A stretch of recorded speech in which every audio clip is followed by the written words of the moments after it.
Hi guys! Welcome to the Jukes and Teddy Show. Wala si Jukes ngayon, pero nandito si Kay. Meron lang akong tatanong kay Kay.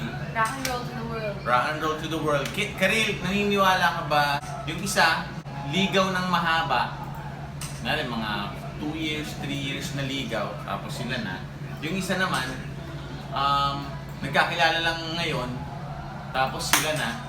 Ngayon kasi, nagmamasid-masid ako sa mga tao. Tapos nagtatanong-tanong din ako kung kamusta ba yung mga dating life nila. Okay. Marami akong nakikilala ngayon na they're taking it slow. Pero 2 days, ganyan. 3 days. Okay. Pero taking it...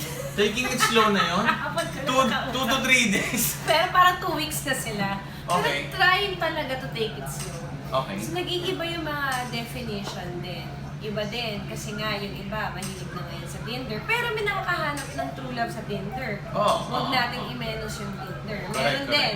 May nakilala na ako isa. Yung isa, fail lahat ng ano niya. Okay. Para sa'yo, ano yung feeling mo, lifespan ng ligaw? Hanggang Ako saan? kasi, mas naniniwala ako sa dating kaysa sa ligaw. Na mahirap i-explain sa Philippine setting. Dating sa ligaw? Dating kasi, nakikilala mo yung tao. Oo.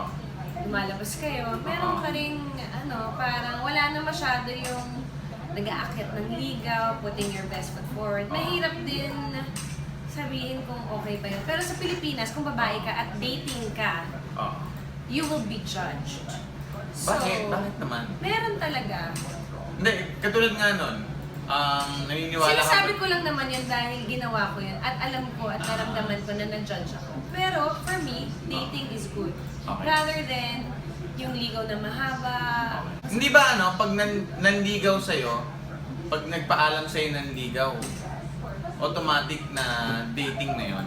O Iba, depende sa Iba pa rin. definition.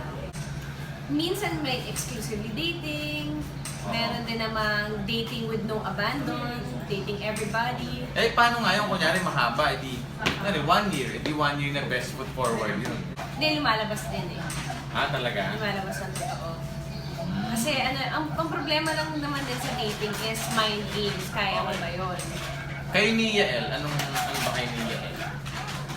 For a while, getting to know you, tapos